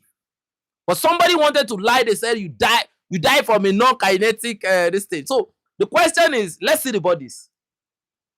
Let's see the bodies. But unfortunately, there will be no post-mortem. There will be no showing of the bodies. You know, nobody even know the shape. No American, except probably some of the personnel. No American civilians know the form or shape of those soldiers coming back home. You don't even know if some of them still have heads. You don't know. You don't know if the body parts are complete. They just wrap everything, right? Said he died riding in a small bunker. So my God, I am not happy that those people, to look good. Imagine people having to lie about your service to look good on the social media. Who cares about anybody? Right? It's so shameful. If I'm fighting for my country, I'm fighting not because of the president. I'm fighting because I want to protect fellow Nigerians. That is why I put my life on the line. Not for some government personnel that if everything goes crazy, they'll probably run. I'm fighting for my family, because if I don't fight as some, there is a place an escalation will get to. You have to fight as a man. That is your identity. It doesn't mean if they now have to start conscripting active men and all of that. You have to fight. Because either you fight or not, it's coming for your kids and it's coming for your wife, it's coming for your parents. You have to fight. But the problem is, you died while fighting, and somebody now had to lie that you died of malaria. That means you died one of the most disgusting deaths ever. You are a soldier, right? So you want to tell us that America does not have what it takes to treat a sick American soldier, but they have the money to lodge them in some hotels where they are being targeted. Look, it's American last right now and it's Israel first. I don't know if a lot of people understand. It's America last right now and Israel first. Yes. So if America is putting any boots on the ground, Those soldiers should understand that you are not dying for America, you are dying for Israel. And you are not dying for Israel. The Israelis have said that you are dying for Jesus, the return of Jesus Christ and the building of the third temple. Now, you are not only dying for that, you will be dying for Lindsey Graham. Did you listen to Lindsey Graham on media? He said they are going to make a lot of money after this war. That means you are dying for some bloodthirsty, warmongering human being, right? You want to die. Like, see, look, anybody can die in this life, right? Anybody. It can happen anyhow. You might, nobody knows what happens tomorrow. You might wake up, you might not, So it has got, if you look at what is going on in the world right now, right? The world has become so dangerous to the point that if you are still scared of something happening to you, then you are not living in reality right now. Anybody can be targeted, anybody can be destroyed. So every moment of your life, you have to give the best of it. If you are going to fight right now, you have to give your best fight. But if an American soldier is being deployed right now to the Middle East, you have to ask a serious question. Why am I going there? What am I going to die for? What will be my interest? And again, for the Ghanaian soldiers that went to die in Lebanon, to be honest with you, it was not a good way to die. I'm so sorry. My sincere condolences. Oh, thank you so much. 50 million was placed on Maduro's head. See, the Venezuelans are traitors. The Venezuelans are traitors, right? They are traitors. They are big traitors. So what I would say is this, right? The Ghanaian soldiers that were in Lebanon, they were somewhere, right? And something happened and they died. Like I said, my narrative will not change. The president of Ghana sent Ghanaian troops to Lebanon to go and fight for peace in Lebanon, but there is no peace in northern Ghana. What type of leaders are people producing these days? Honestly, I don't understand. You are sending Ghanaian soldiers to go to Lebanon for peacekeeping, meaning that those personnel you are sending, they have enormous level of experience and good capability. That means they understand modern warfare. They've been through so many. Look, you are not sending inexperienced personnel to another country for peacekeeping. If they don't, probably everybody has rules of engagement. If they've not been doing it, you cannot just pick some group of soldiers like join so team and go. No. That means you know that these guys are capable. But the same, what's the name of that president of Ghana? I've forgotten his name. John Dramani Mahama, right? You sent Ghanaian soldiers, you sent them to Lebanon. I don't know how many Ghanaian soldiers, but I can tell you categorically that if they tell you two personnel died, then it's a lie. Have you seen that explosion? Look, a lot of people don't understand what happens.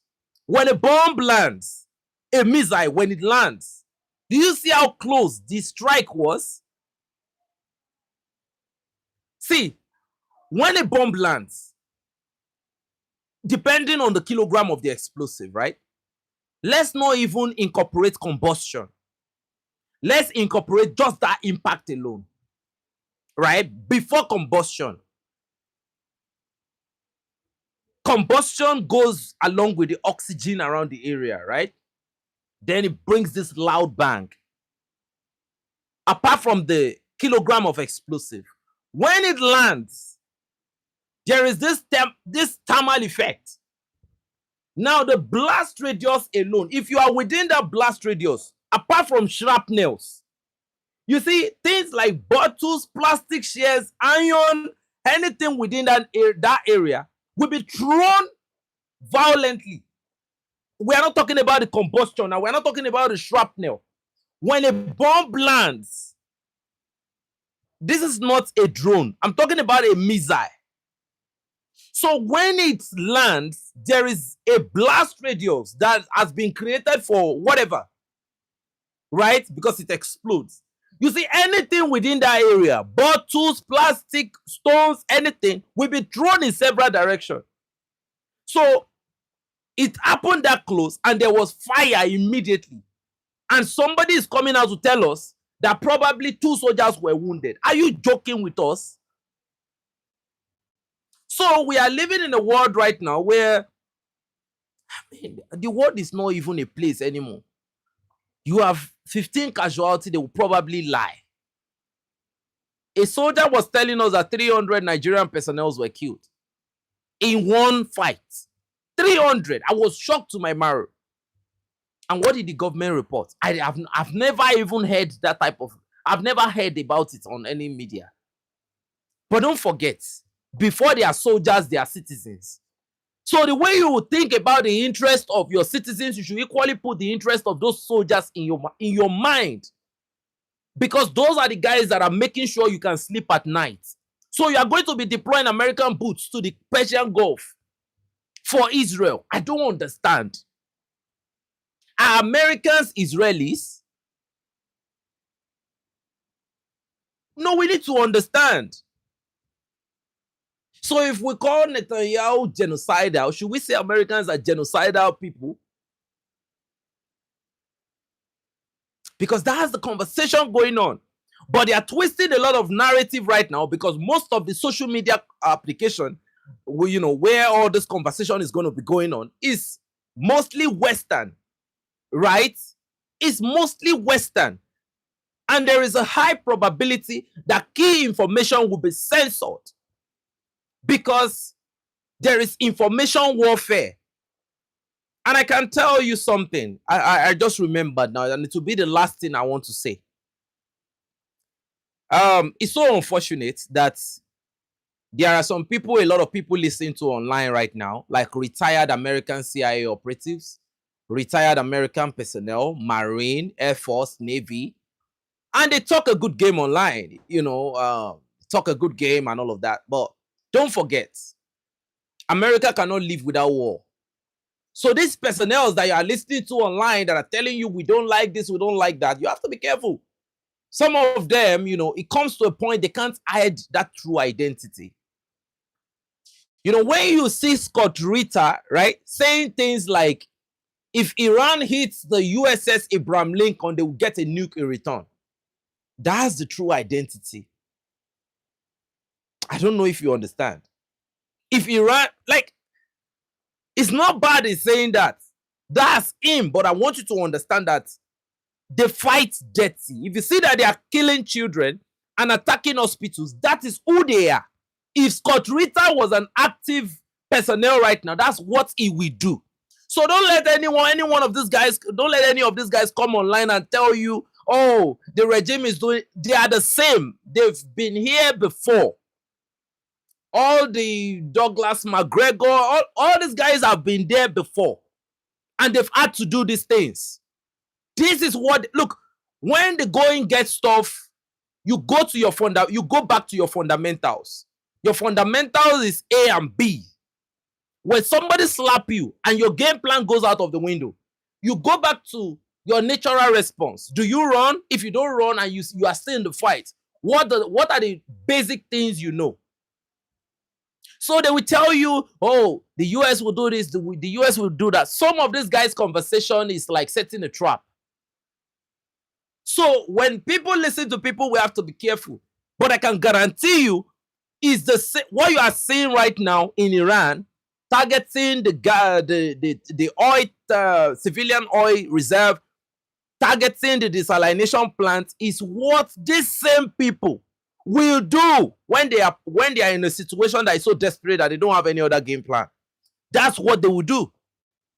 He said, if Iran hits the USS Abraham Lincoln, they will get a nuclear weapon in return. Iran has targeted the USS Abraham Lincoln. Have you guys heard anything about the Abraham Lincoln anymore? What you are hearing about right now is the USS Gerald Ford.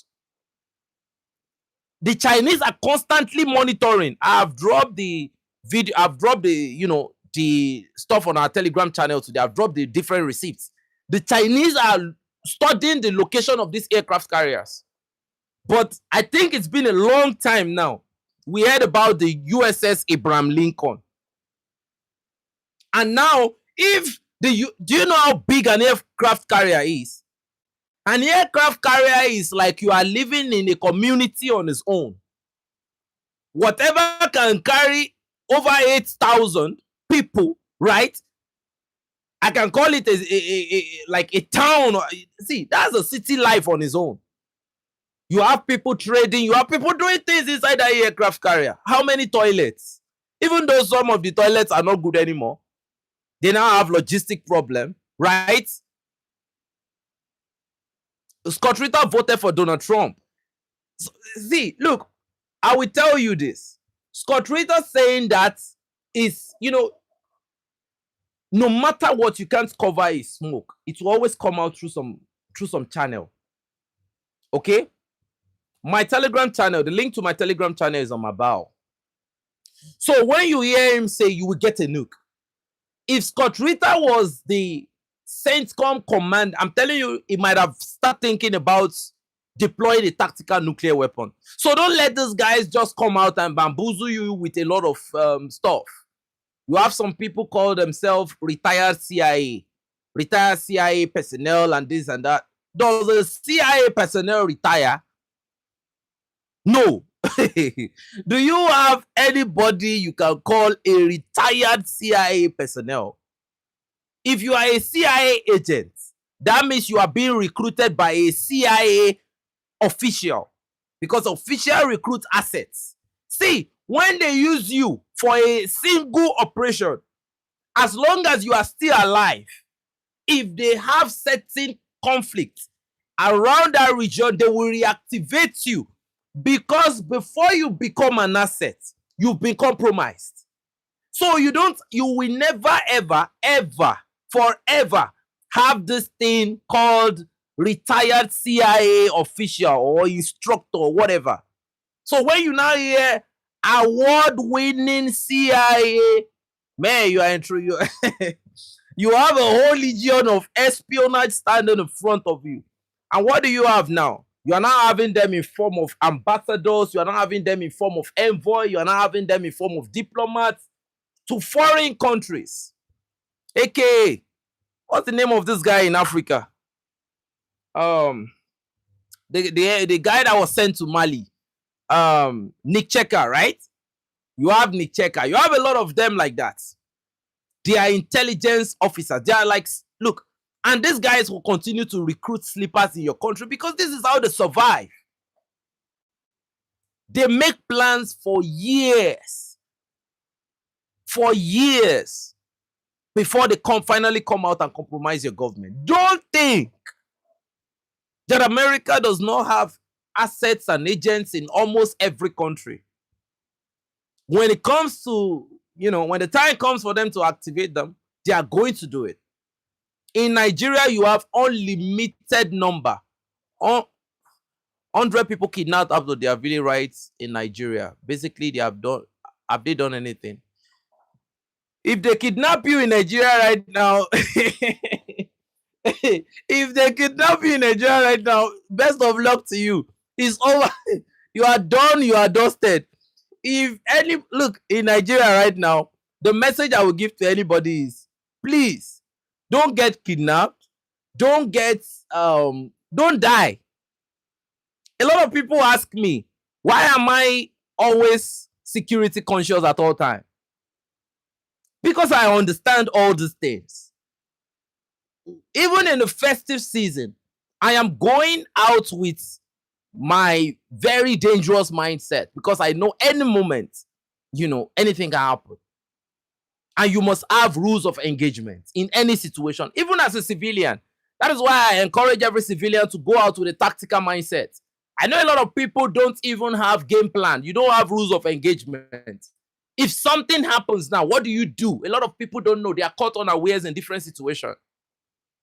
Somebody is walking irregularly on the streets, just walking and tracking you. You don't know what to do. So as a civilian, the world is becoming so dangerous these days. And everybody must have tactical mindset. What do you do in this situation? What do you do in this situation? What do you do like this? How do you evade this situation? How do you... So, because anybody might have certain interest in you for certain reasons you don't know. So, in Nigeria right now, is the responsibility of the civilians to protect themselves. It's not a responsibility of the government to protect Nigerians again. Nobody can defend this argument right now that it is the responsibility of the government. If major generals, brigadier generals, lieutenant colonel, GOCs are being killed in Nigeria, they are being kidnapped, attacked, ambushed. Who are you, a bloody common civilian, to avoid what I'm talking about? So, ladies and gentlemen, this is where we have it for today. You know, later on, I'm going to be dropping updates about Burkina Faso, Mali, and Niger, because a lot is going on, and it's been a while I talked about it. I want to apologize to everybody in the Andre community. I should have given you updates about the AES, but I've just been so locked in the conflict of the US, Iran, and you know, and Israel, because, you know, some way, somehow it affects us. And I don't know if a lot of people understand. We are fighting for independence. We're talking about independence. Iran is equally facing the same existential threat against their independence. So if you ever love your independence, you should be learning a lot of things from the Iran-Israel conflict right now. Because the only reason why they are being attacked is because they want to be independent. They want to do things by themselves based on their own doctrine. And the way the world is right now, there is no international law. Some people want to set the rules for some people to follow. You know, it's like some group of people coming together and be like, what's up, dog? Let's put these donkeys in. Let's put these donkeys under control. That is what you have. That's why you hear that some people believe that they are the greater race and they have the best DNAs. If they are the greater race and they have the best DNAs, they shouldn't be suffering the level of catastrophe that they are suffering, making themselves look stupid in the Persian Gulf right now. No strategy. Do you know what it means for you to be the greater race? You are smart, you are competent, you are achieving your goals at God's speed. Look at the special military operation in Russia. Russia is not violating international law at a significant scale, and they are still, you know, pushing ahead on all fronts. But you have those people within how many days? they are already soft targeting. Within how many days? For God's sake. So, ladies and gentlemen, the bet right now, I'm not a betting guy, but I can tell you the bet right now is what will they do or what will happen next before we have tactical nukes flying by mistake. What will have to happen next before we see tactical nukes flying? I can tell you this war will be long. Don't play. This war will be a long war because America have done what they did not intend to do. They thought this was going to be a stroll on the streets. Probably we are going to have dinner in the street of Tehran tomorrow. You know, when you are about to go into a conflict and your friends are asking you, what do you think? What do you think is going to happen? You tell your friend, don't worry. You know Donald Trump now. Don't worry. Hello. We are going to have supper in the street of Tehran before the weekend. You know, don't worry. Donald Trump told people that they should cross the Strait of Hormuz, that they are going to protect them. People use their IQ that no, you can't do nothing in this situation, right? So, you know, are they eating supper in the street of Tehran right now? Hell no, they are not doing that. So I really I'm enjoying myself and I'm monitoring the situation and I'm learning a lot. So for the future, I think the future is bright for Tehran. The victory for Tehran, the victory for Iran right now. Iran has two ways to victory. Survive, number one. Number two, pray for American boots to be on the ground so that you can demilitarize them massively. Set traps. It's asymmetric. set traps, use improvised explosive device, target them with drones, you know, launch hypersonic missiles, taking out probably over 100 troops in one strike, right? Get most of your civilians to safety. Probably tell them to leave Tehran. Let it be an all-out catastrophe. Then let's see what happens. If they put boots on the ground, cut out all logistics supply. So make sure those guys don't sleep at night. Because it comes to a time when you fight for, when the American guys fight for 3 days straight, you don't even, so when I hear boots on the ground, it's not possible. Let's just forget it. So the two ways for the Iranians to win right now is, number one, survive the war. Survive. Don't give up. Survive. They win the war. If this war ends today, Iran wins. Secondly, okay, a draw for Iran right now is a lose for the empire. Because you failed. You did not, did no regime change, nothing, you lost the war. Now, if you lost the war, because if you put boots on the ground, you lose the war. Okay? Now, the big issue is that America cannot afford to lose this conflict. America cannot afford to give Iran, if they call for a ceasefire, America only needs the ceasefire to last till they will be able to produce enough interceptor and they will resume the war again. I'm telling you, because they know that from now henceforth, Iran will now start producing long-range missile, and they will produce it at a massive level. The number of long-range strike capability they will produce will be so devastating. And trust me, the mobile launchers will be depleted from now henceforth. So now you will start having silos in Iran. So leaving Iran at this point, that's why you have Donald Trump saying the war will be long and all of that. No, the war will not be long. You are saying that the war will be long because your military objective, you failed on your military objective. So far, so good. You've not achieved your military goals. Secondly, giving up right now affects their international reputation. Giving up right now will only bring about a bigger reinforcement for the multipolar world. So America cannot afford to give up on this conflict right now, because giving up on the conflict again, apart from the long-range missile, apart from Iran coming up with a better strategy next time, the probability of Iran developing nuclear weapons right now is higher than ever. So the question is, where is America, Israel, and Iran? Where are they going to reach a balance right now? What would be the negotiation terms? Because telling Iran to give up on whatever right now is impossible anymore, because they've made sacrifices, and for those sacrifices you have to pay. You heard Ali Larijani say, we won't let Americans go. We won't let them go. They've hurt us by killing Khamenei, and we won't let you go. You have to pay. So I'm telling you, thinking they will negotiate from a place of weakness, only means that you have to think again. So the question everybody should be asking right now is that, when are they going to reach a balance?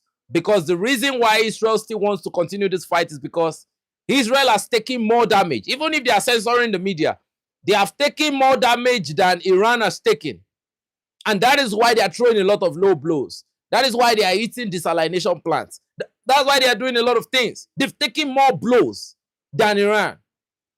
So they want to make sure they exact the same retaliation. At least let's get to the same level. We saw the devastation in the 12-day war. Iran was taking hits. Israel was taking hits. But the question is, who did you beg for? During the 12-day war, we started begging for Israel first. We started begging on behalf of Israel, right? But they have now been able to censor the media, so you don't even know what is going on. But all you are saying is, what they are doing in Iran. But the billion-dollar question I'm going to ask is, when are we going to reach a balance?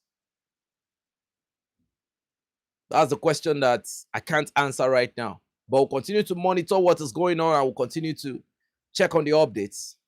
We hope America can put their boots on the ground very soon so that the war can end. So that is what I think, families. I think the moment American boots are on the ground, the war will be over.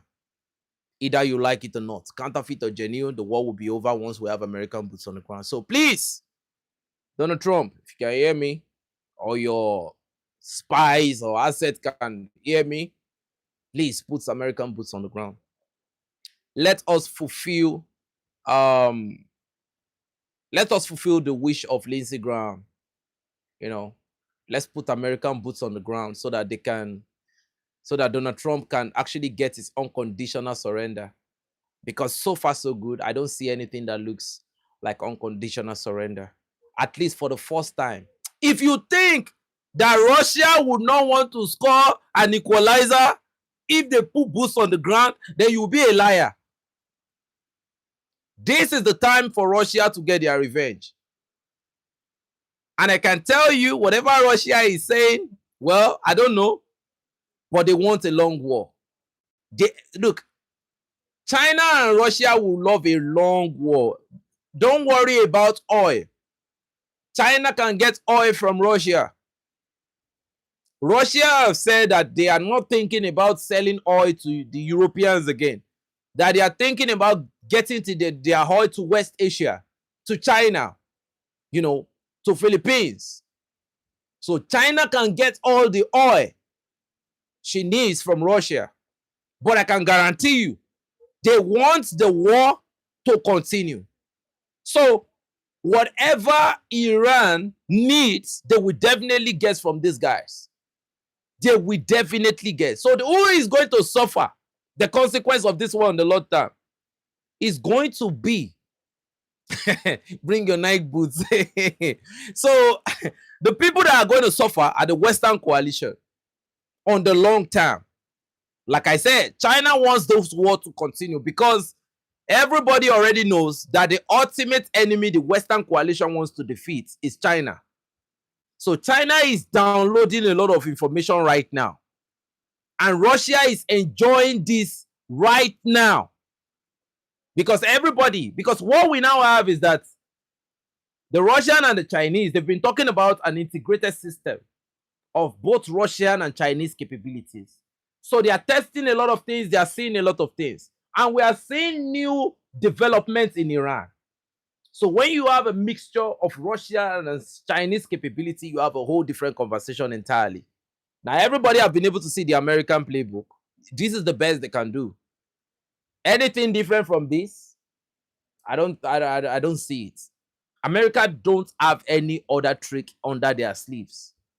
The only trick they have right now is the same trick that a country like Pakistan or India would deploy, a nuclear weapon. But when you talk about tactical understanding of military operation, which the only thing Americans can do right now is to come and speak English for us. Anything outside English, they don't have any other thing again. If some slipper weeding janjaweed from Afghanistan, right? If you listen to the way American troops talk about so-called special forces, right? The way they talk about Mullah Omar. There's this name they talk about in Afghanistan. Is it Mullah, something Mullah men, right? If you listen to the way they talk about those guys, which are slippers, bathroom slippers combatants, you're not going to be. We want to see it, so that's why I'm begging. I know a lot of innocent civilians, they are scared because I know a lot of people. When you hear boots on the ground, a lot of people are panicking. Oh, American boots on the ground. Don't worry. We need those. We need American boots on the ground. And I love this moment, right? Because this is an opportunity for Africans to learn a lot. This is an opportunity for Africans to build themselves up.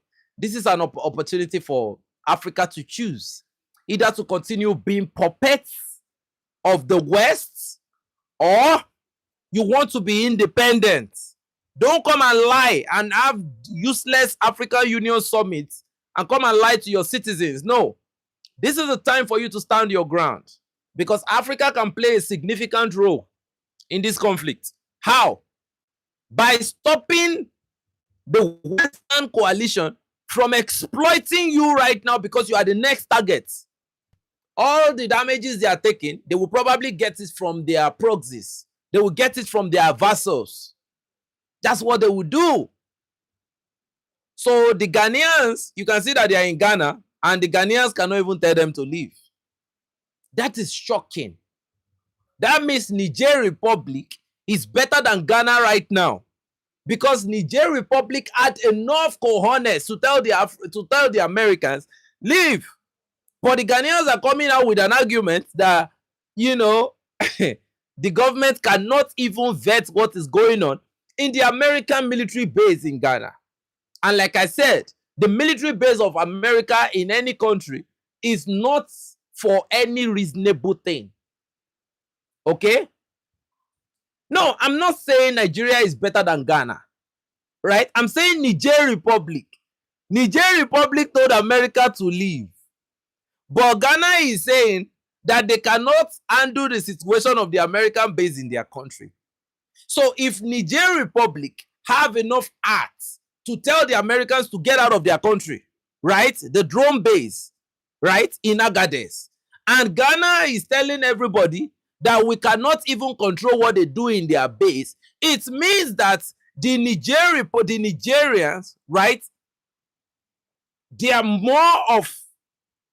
They are showing more independence. They are showing more competence. They are showing more resilience and more independence than the Ghanaians. Period. If you cannot tell them to get out of your country, you are weak. Simple as ABC. I actually know that the Ghanaian citizens want them out, but the current government you have is a weak government. Period. They cannot argue it. If it's not a weak government, they won't be inviting people to come and fight Galamsey on their behalf, to come and train their troops for Galamsey. If it's not a weak government, those guys that just died, and after those Ghanaian soldiers, I don't know how many died, even if they are lying on social media, after those guys died, they wrote a letter. This thing is against international law. It's against this. Who told you that Israel is part of your international law? Now Ghanaian soldiers have died. Ghanaian citizens have died in Lebanon. What will you do about it? Nothing. Because you are not strong enough. You don't have the capability. You don't have the might. You don't have the Odor Messiah to do anything.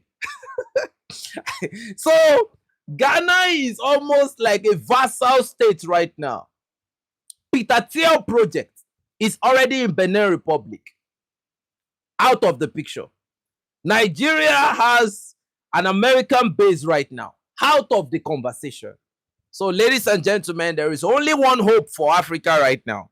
Now we are seeing that the opposition party in Zimbabwe, they are already protesting against their president for some political reasons. This only means something. It only means that, you know, a regime change operation has been activated. Why has it been activated?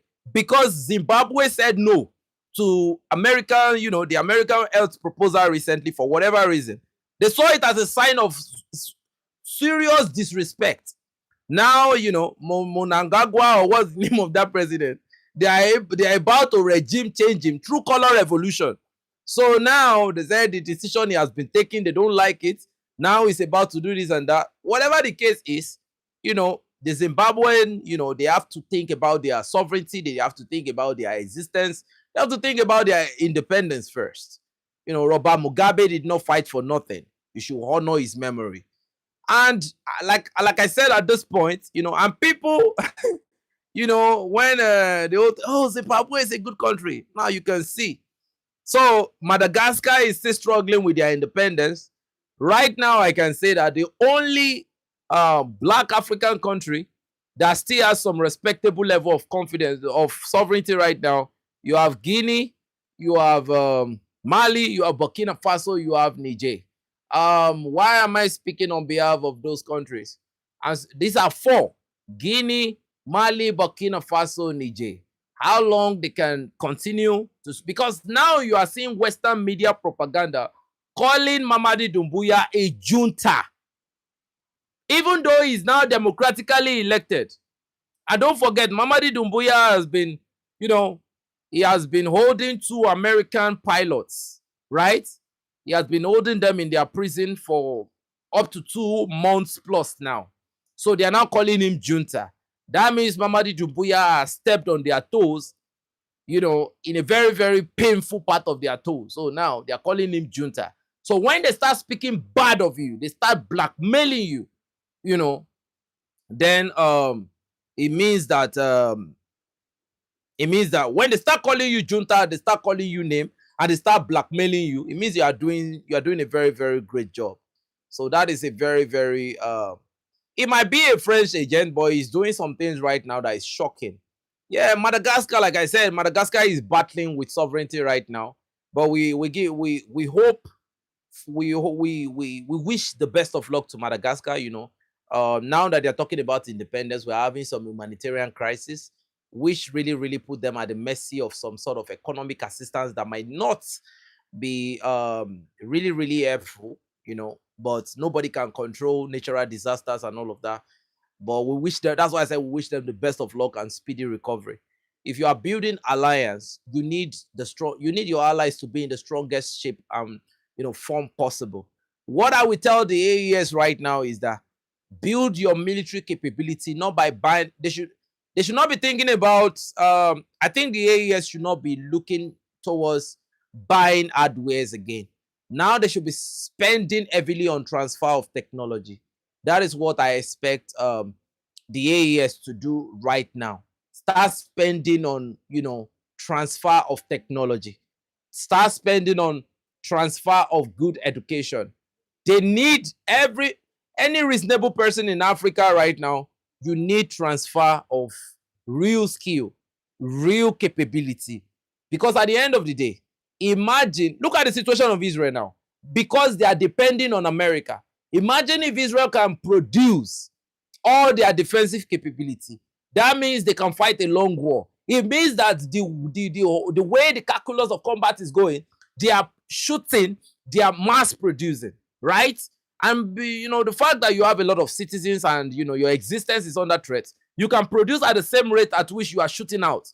But now they have to depend on America. So if America goes down on production, that means Israel is done for. So what I would tell the African countries right now, you have to look at what is going on in this conflict. You have to study very, very carefully, and you have to learn a lot from it. For me, I think any reasonable person that is trying to build, you're trying to build houses in Africa now, you should equally think about a bunker for yourself. That is going to be my submission right now. Once you are building right now, just have your plan for an underground base. Have your plan for a reinforced, heavily, guided bunker somewhere to save you. Now, I think it's going to pay the Iranians. The Americans are double tapping, so they are carpet bombing some building, because now when they want to build again after this conflict, they should incorporate bunkers together with their plan. Don't just build buildings. Make sure you follow the Israeli model. Once, like as you are building now, build bunkers, build building, just because your enemies will not leave you alone. So, ladies and gentlemen, this is all I have to bring for now, and I really appreciate everyone for coming. I mean, look at the numbers we have on the screen. It's so beautiful that I have a lot of people that really, really enjoy this conversation so far. I really, really, I really, really want to appreciate everyone for coming. And I mean no harm to the Ghanaians when I say that what we have in Ghana right now is not. I don't really I will not talk about their patriotism. I would say that the regime does not know our priority right now. This is a regime that is looking very, the Ghanaian regime is looking very, very bad, very, very ugly right now. Not just bad, but I give them, we wish them the best of luck. Yeah. So that's the point. And you have a lot of Africans that are saying that this conflict is about religion. Because you are a Christian, you are supporting the aggression against Iran, because this is not the time to do that. This is the time to use more I'd like to meet the community. Thank you so much. Freeze your screen. Okay. So this is the time for everybody, to rally around the oppressed, because this is a fight against the oppressed. And this is a time for everybody. This is a time for everybody to stand up, because, you know, a win for Iran, you know, a deterrence to aggression right now means that you are upholding international law if there is still one. It means that in future, you know, if you are under attack, you know, what you stand for right now can play out to in your favor. It also means that you know, there's this thing that the world become a bad place when good men refuse to speak during time of aggression, especially uh you know, a sort of evil aggression like what we are looking at. You know, in Gaza, a lot of people refuse to speak. Now we have it going on in Iran, where there is harvesting of a lot of human organs and a lot of that. You know, you have some people donating a lot of kidneys. Where are they getting the kidneys from? Now they are calling Israel the highest, uh, you know, donation, the highest country with the donation of the highest organ. Where are they getting those organs from? So we need to be very, very careful.